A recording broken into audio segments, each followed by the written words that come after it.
बुरहान, तुम यहाँ क्या कर रहे हो? और ये सब लोग कौन है तुम्हारे साथ? घबराओ मत नूरजहां, ये सब मेरे ही दोस्त हैं और मैं तुम्हारा ही इंतजार कर रहा हूँ कई घंटों से। वैसे गई कहाँ थी तुम? वो अमीना खाला की तबीयत नासाज थी, उन्हीं की अयादत करने गई थी। अल्लाह कितनी शदीद ठंड है यहाँ। हटो बुरहान, जाने दो मुझे। पर मैं यूं ही इतने घंटों से तुम्हारा इंतजार नहीं कर रहा हूँ नूरजहां, कुछ कहना है तुमसे, सुन लो फिर चले जाना। बुझो जी भाईजान। जब तक मैं अपनी महबूबा के साथ ऊपर हूँ कोई ऊपर नहीं आएगा। जैसा आप कहें। में से ये क्या हिमाकत है? ये हिमाकत नहीं मोहब्बत है नूरजहां। कितने सालों से तड़प तड़प के दूर से देखता रहा हूँ तुम्हें, बस अब सब्र नहीं होता। पक ये मोहब्बत नहीं, ये हवस है। तुम्हारी इन्हीं हरकतों की वजह से अब्बू और भाई ने तुम्हें घर में घुस के पीटा था। तब मैं सिर्फ बुरहान था नूरजहां, एक कश्मीरी बेरोजगार नौजवान। अब मैं हूँ एक जहादी कमांडर बुरहान वानी।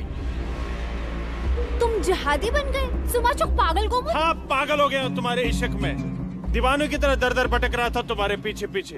तुम्हारा लम्स तो क्या, तुम्हारे दीदार तक नसीब नहीं होते थे। तभी अल्लाह के एक बंदे ने मुझे जिहाद का रास्ता दिखाया, और जिस रास्ते पे चलकर जीते जी तुम जैसी परी मेरी आगोश में होगी और मरने के बाद जन्नत की हूरें मेरे सीने से चिपकी होंगी। चलो आज मैं तुमसे निकाह करूंगा। तुम गलत कर रहे हो, छोड़ो। निकाह, वो भी तुम जैसे जिहादी से? हरगिज़ नहीं। खामोश, क्या तुझे नहीं पता कि वादी में कोई लड़की किसी जिहादी की फरमाइश ठुकराकर जिंदा नहीं रह सकती? जिसे तू जिहाद कह रहा है वो जिहाद नहीं, फसाद है। और तुझ जैसे फसादी के ऊपर मैं थूकती हूँ। थू।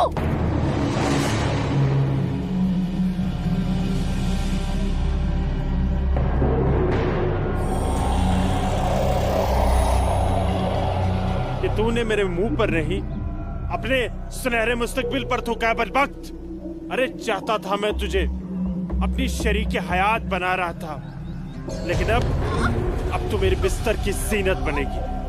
और मेरा जब तक दिल चाहेगा मैं तुझे अपनी रखेल बना के रखूंगा, और उसके बाद तू जिहादियों का मन बहलाने के काम आएगी। आज तेरा आवाज में क्या?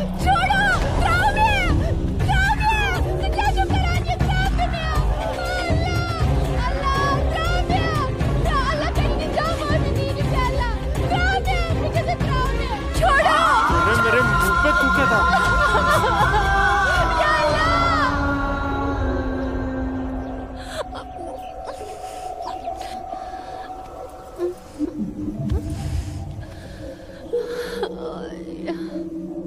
बुरहान, तूने मेरे साथ अच्छा नहीं किया।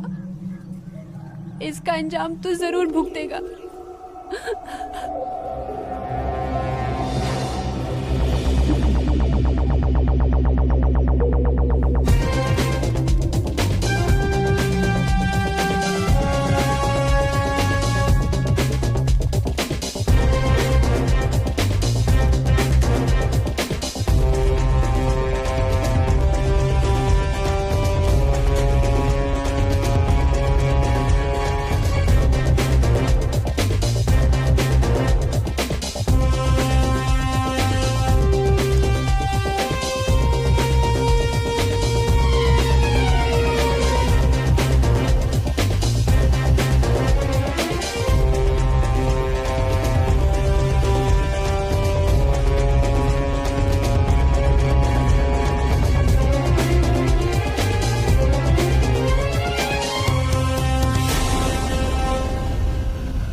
Sir, target 1 fire.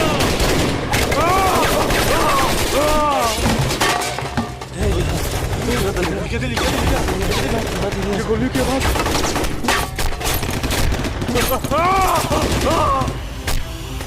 क्या हुआ बुरहान भाई? ठीक चुका? क्या वहाँ नुकसान ना हो? क्या ठीक चुका? हाँ।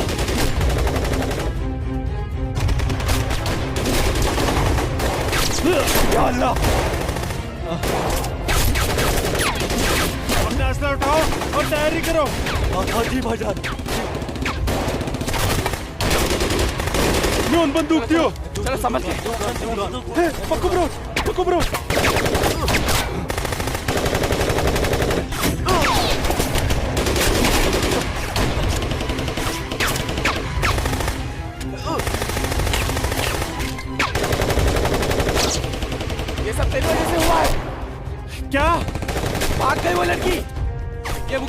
तेरी उस महबूबा ने लूट जाने की है। बिल्कुल सही कहा, ये उसी ने किया है। अरे यार तुम घबराओ मत, कुछ देर के लिए इन आर्मी वालों को रोक के रखो, तब तक हमारा यहाँ से निकलने का बंदोबस्त हो जाएगा। नारे तकबीर, अल्लाहू अकबर।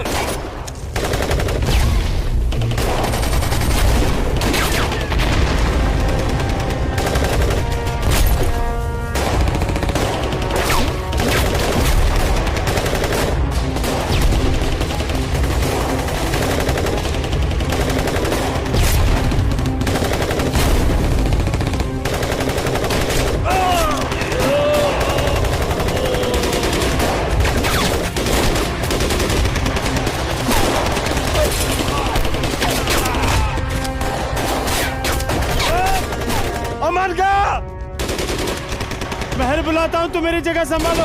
ओके।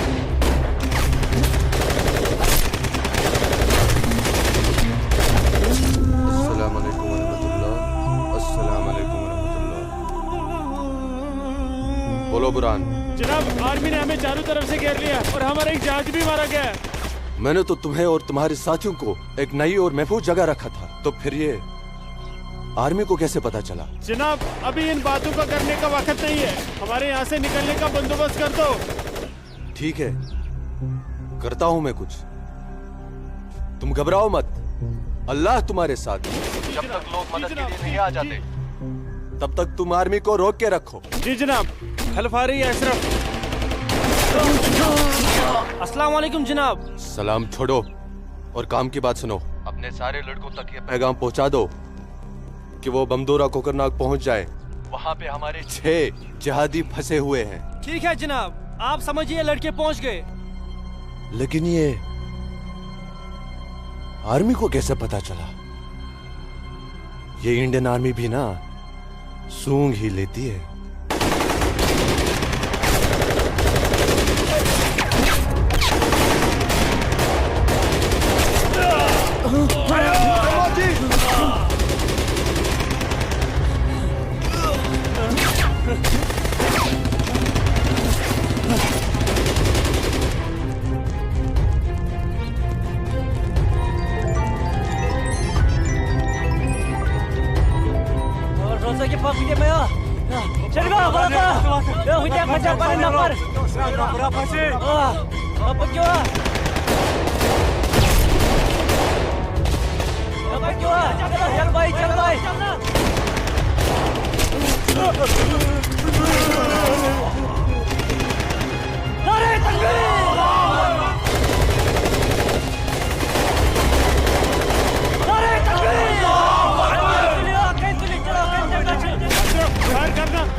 लगता है कोई नहीं बचेगा। सही करो भाईजान, हमें सरेंडर कर देना चाहिए आर्मी वालों के सामने।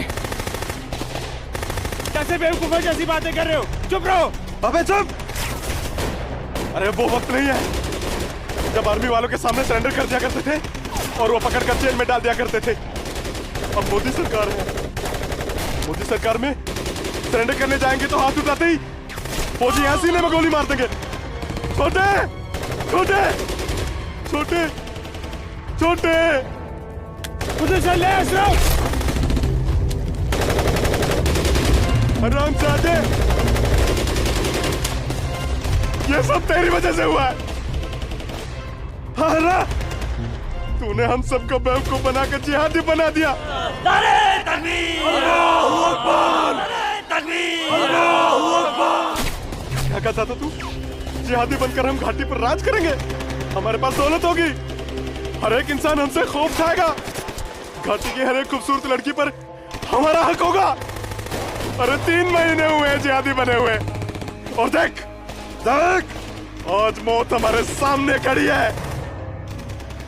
हिम्मत मत हार अशरफ, हमारे लिए मदद आती ही होगी। पोजीशन ले तू। या खुदा, मैं क्यों इन लोगों की बातों में आ गया? अच्छा भला इंजीनियरिंग की पढ़ाई कर रहा था। हरामजादे, तूने हमें जिहादी बना दिया। या अल्लाह। देख अशरफ, मदद आ गई है। अशरफ देख।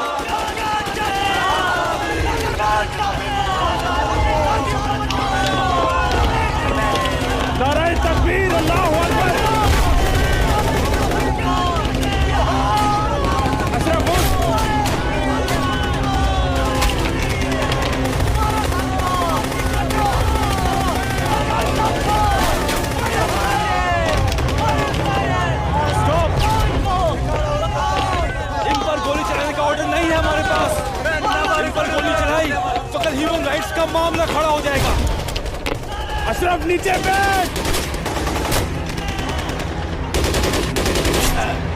You bastard!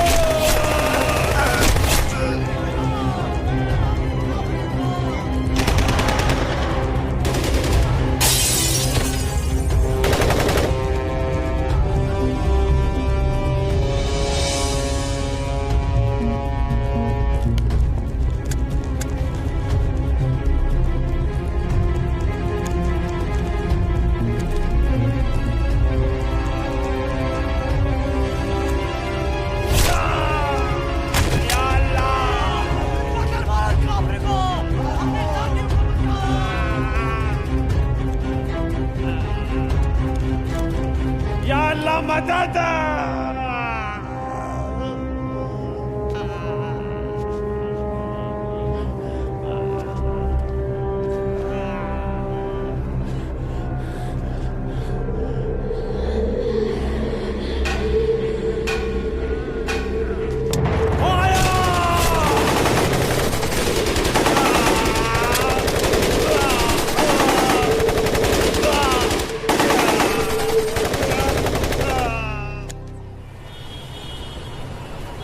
ब्रेकिंग न्यूज में आपका स्वागत है। ये है अब तक की सबसे बड़ी खबर। आज सुबह सिक्योरिटी फोर्सेस ने सूचना मिलने पर कश्मीर के कोकरनाग में एक घर में छुपे 7 आतंकवादियों को घेर लिया। तब आतंकवादियों ने सिक्योरिटी फोर्सेस पर गोलियां चला दी, जिससे सिक्योरिटी फोर्सेस के कई जवान घायल हो गए। उसके बाद सिक्योरिटी फोर्सेस ने जवाबी कार्रवाई करते हुए 4 घंटे की मुठभेड़ में खतरनाक आतंकवादी बुरहान वानी और उसके 6 साथियों को मार गिराया। साल के आखिरी महीने में 6 आतंकी और कम हो गए बाबूजी। हालात बेहद खराब हो गए हैं और इस साल तो 300 से ज्यादा आतंकी जन्नत की हूरों के पास पहुंच गए। ये मोदी सरकार है, आतंकवाद का खात्मा करके ही दम लेगी। आर्मी वालों को खुली छूट दे रखी है। ठीक कह रहे बाबूजी आप। जो हो रहा है वो इस देश के लिए बिल्कुल सही हो रहा है। क्या सही हो रहा है? कितने पीएम आए, कितने पीएम गए, लेकिन हम कश्मीरी पंडितों की हालत वैसी की वैसी है, सुधरी नहीं। ना हम अपने गांव जा पाए और ना ही अपने पुश्तैनी घर। जाएंगे माँ, जरूर जाएंगे। मैं चलता हूँ माँ। नमस्ते। नमस्ते बाबूजी। चलो बेटा, चलो डिम्पी। दादाजी, हमारे पुश्तैनी गांव कहाँ पर है और हम क्यों नहीं जा पा रहे वहाँ पे? अरे बेटा, अभी तुम छोटे हो, जब बड़े हो जाओगे ना तुम्हें पता चल जाएगा। दादाजी, मैं बड़ा हो गया, प्लीज बताइए ना दादाजी, हमारा घर कहाँ पे है? बताता हूँ बेटा। बेटा, घाटी में अनंतनाग जिले में शेखपुरा नाम का एक गांव है। उस गांव का नाम उस जमाने में उमा नगरी हुआ करता था। उसी गांव में हमारा पुश्तैनी घर है बेटा। नहीं नहीं, कश्मीर मेरा है, हमारा है। कश्मीर हमारा है, नहीं दूंगी। हाँ, कश्मीर मेरा है ना, नहीं दूंगी। ये झंडा हमारा है, नहीं, ये कश्मीर हमारा है। श्यामलाल काका, मैं नहीं दूंगी। ये पागल लाजो क्या दीनानाथ काका की कोई रिश्तेदार है? नहीं बेटा, ये हमारे कश्मीर के उस हिस्से की रहने वाली एक अभागन है, जो हिस्सा अब पाकिस्तान में है, जिसे पीओके कहते हैं। बहुत छोटी थी, विभाजन के वक्त बेहोशी की हालत में एलओसी के पास गांव वालों को मिली थी। इसे अपनी हवस का शिकार बनाया था पाकिस्तान के उन दरिंदों ने। उसी सदमे की वजह से इसकी हालत आज तक ठीक नहीं हुई। आज भी इसको ऐसे दौरे अक्सर पड़ते रहते हैं। लाजो, क्या हुआ क्या हुआ क्या हुआ क्या हुआ क्या हुआ लाजो? वो लोग मार डालेंगे। कोई नहीं मारे, कोई नहीं ये मेरा मारेगा झंडा है, तुझे। मैं मैं नहीं हूं ना, दूंगी। कोई नहीं मैं मारेगा। नहीं शांत हो दूंगी। जा, शांत हो जा। मुझे- कोई नहीं मुझे झंडा भूख लेगा लगी। तेरा। भूख लगी है ना, भूख ले, चलो चलो घर चलो, घर चलो, चलो घर चलो। भूख लगी, भूख लगी है ना, लगी। चलो चलो चलो ये लोग मार चलो डालेंगे। घर चलो। वो बोले मार डालेंगे, मुझे मार डालेंगे। कोई कुछ नहीं करेगा तुम्हें। शांत हो जाओ, बिल्कुल शांत हो जाओ और शांति से यहाँ बैठ जाओ, बैठ जाओ, बैठ जाओ, बैठ जाओ। यहाँ रखो झंडा, झंडा यहाँ रखो, झंडा। अरे गिर गया झंडा, झंडा संभाल के रखो। भूख लगी है ना तुम्हें, अभी लाता हूँ। हाँ, ये आपका पिला। हाँ, आ रही हूँ। सबको मार डालूंगी। बाबूजी आगे, अरे मेरा बच्चा, तो पिला। खाना खाना खाना खाना, रोटी रोटी दे। ये लाजो आई है, उसे भूख लगी है, कुछ खाने। अच्छा अच्छा, मुझे भूख कैसी लगी है लाजो? मुझे उधर भी इशिका? जाना है भूख भूख भूख भूख लाजो माँ के लिए कुछ खाने को ला बेटा। बोल ना भूख भूख हाँ हाँ अभी आए। बाबूजी आप कहाँ क्यों? रहते बाबूजी? मैं आपका कितने रोटी, देर रोटी। से इंतजार कर रोटी रहा खा के हूँ। झंडा लेके जाना है हाँ हाँ आ रहे हैं। देख देख देख देख उधर देख है वो लोग आ गए उधर देख ये लो, रोटी रोटी रोटी नहीं नहीं तुम खाओ। बाबूजी सूरज भैया कहाँ है सूरज बाग में होगा। अरे मेरा बच्चा! अरे मेरा बच्चा! अरे कोई बचाओ! अरे बचाओ!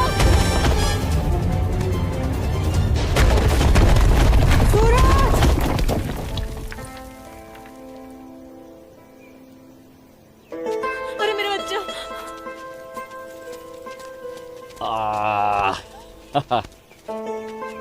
बहुत बहुत शुक्रिया सूरज बाबू, आपने मेरे बच्चे की जान ऐसी बचा कोई ली। बात नहीं, ये तो मेरा फर्ज था। आप संभालिए, शुक्रिया।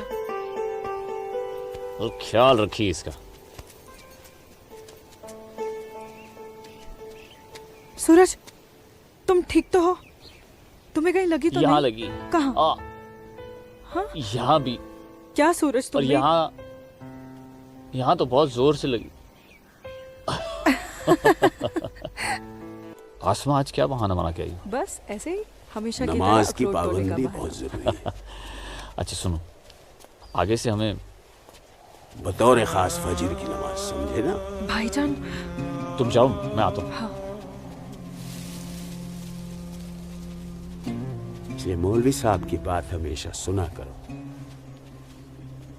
अस्सलाम वालेकुम भाईजान। वालेकुम अस्सलाम। यहाँ क्या कर रही है? वो हाँ? वो मैं बाग में अखरोट तोड़ने आई थी, लेकिन बाग वाला बाग में था इसलिए वापस लौट आई।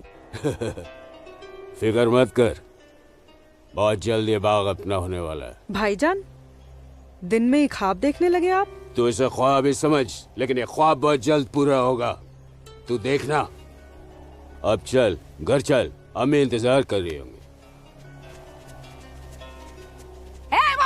वापस जा बोलती हूँ जा कश्मीर हमारा चल, जा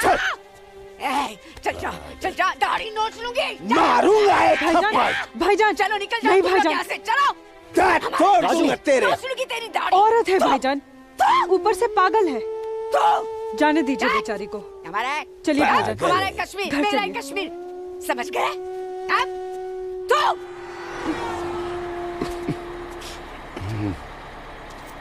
क्या करे बेटा, सब खत्म हो गया। ये भैरव के चुटकुले भी बड़े मजेदार हैं। अरे मामा क्या आइए कहते आइए गिरधारी काम जी है? आइए नहीं नहीं आइए, रुक जाओ। आइए। नमस्कार। क्या बात है? तबीयत तो ठीक है ना? नमस्ते। आप अनंतनाग गए थे ना? जी हाँ, इतनी देर हो गई, क्या बात है? सुबह से कोर्ट के चक्कर काट रहा था दीनानाथ जी। बैठिए बैठिए बैठिए। बैठिए चाचा। बैठिए। क्या हुआ फैसला? क्या होना था फैसला दीनानाथ जी, जो डर था वही हुआ। कोर्ट ने मेरी सारी जमीन उस मुस्तफा डार के नाम से कर दी, जो ठेके पर मेरा खेत जोतता था।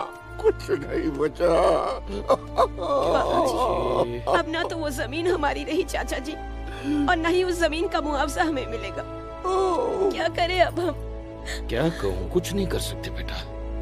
हम हिंदुओं के खिलाफ ये नाइंसाफी धारा 370 की ही देन है। कश्मीरी पंडितों को बर्बाद करने के लिए ही बनाई थी। अब आप ही बताइए दीनानाथ जी, हमारे बच्चों के भविष्य का क्या होगा? गिरधारी जी, संभालिए अपने आप को।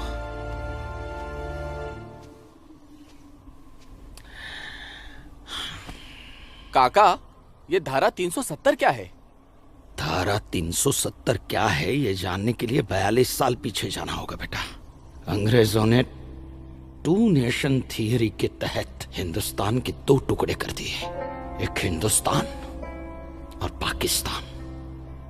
पाकिस्तान की बहुत इच्छा थी कि जम्मू कश्मीर का विलीनीकरण पाकिस्तान में हो जाए, और राजा हरि सिंह चाहते थे कि कश्मीर एक स्वतंत्र देश रहे। वो न हिंदुस्तान में विलीन होना चाहते थे न पाकिस्तान में। और तब पाकिस्तान ने खूनी खेल खेला। अक्टूबर 1947 में पठानी कबायलियों को जम्मू कश्मीर के खिलाफ उकसाया, कश्मीरी पंडितों का कत्लेआम करवाया। ऐसे हालात देखकर राजा हरि सिंह ने घबराकर नेहरू जी से कहा, कृपा करके आप कश्मीर को बचा लीजिए।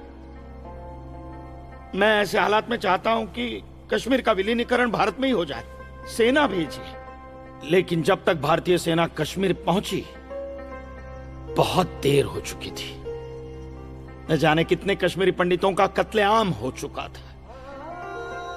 कश्मीर का 1/3 हिस्सा पठानी कबायलियों ने अपने कब्जे में कर लिया था। लेकिन अपनी इस नीच हरकत के बाद भी पाकिस्तान बाज नहीं आया।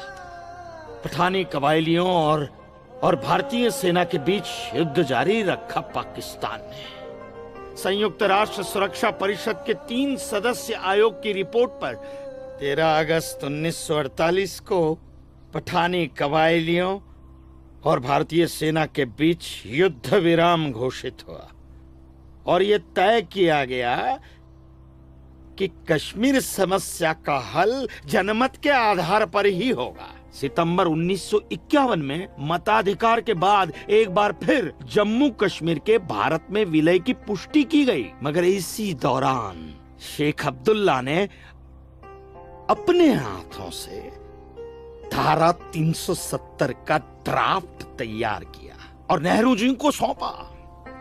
सरदार पटेल और अंबेडकर साहब की मर्जी के खिलाफ 1952 में नेहरू जी ने इसे लागू भी कर दिया। इसी धारा 370 की वजह से नेहरू जी ने कश्मीर को एक ऐसा विशेष दर्जा दे दिया जिसमें जम्मू कश्मीर राज्य ने हिंदुस्तान से अपना एक अलग संविधान स्थापित कर लिया।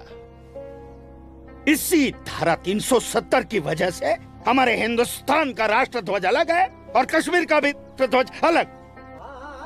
इसी धारा 370 की वजह से कश्मीर की कोई भी महिला यदि भारत के किसी भी अन्य राज्य के नागरिक के साथ शादी करती है तो उस महिला की नागरिकता समाप्त हो जाती है। लेकिन यदि वो महिला अगर किसी पाकिस्तानी नागरिक के साथ शादी करती है तो पाकिस्तानी नागरिक कश्मीर का नागरिक हो जाता है, हिंदुस्तान का नागरिक हो जाता है। इसी धारा 370 की वजह से भारत के किसी भी अन्य राज्य का नागरिक जम्मू कश्मीर में जमीन खरीद नहीं सकता, व्यापार नहीं कर सकता। लेकिन जम्मू कश्मीर का नागरिक भारत के किसी भी अन्य राज्य में जाकर अपना व्यापार कर सकता है, जमीन खरीद सकता है, कुछ भी कर सकता है। अरे ये बिग लैंड एबोल्यूशन एक्ट क्या है पता है? यदि जम्मू कश्मीर का कोई भी मुसलमान जमीन ठेके पर लेकर खेती करता है तो कश्मीर की सरकार उस हिंदू को बिना मुआवजा दिए वो जमीन जबरन उस मुसलमान को दे सकती है। ये है बिग लैंड एबोल्यूशन एक्ट, ये है धारा 370-35 से। और इसी का नतीजा है ये गिरधारी जी का फैसला। और सिर्फ यही नहीं, ये जो सरकार की ऋण निरस्तीकरण योजना है ना, इसके अंतर्गत उन सारे मुसलमानों का कर्जा माफ कर दिया जाएगा जो उन्होंने हिंदुओं से लिया। बताइए। सरकारी नौकरियों में 5% का आरक्षण हम हिंदुओं के लिए किया है। सारे हिंदू कश्मीर से चले जाएं, यही चाहता है पाकिस्तान और यही चाहते थे शेख अब्दुल्ला।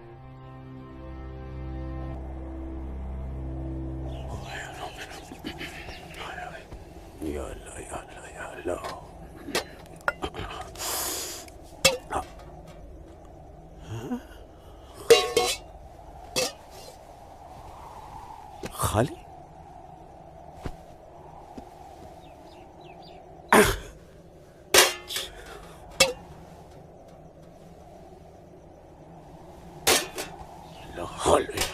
एक रोटी नहीं इस घर में।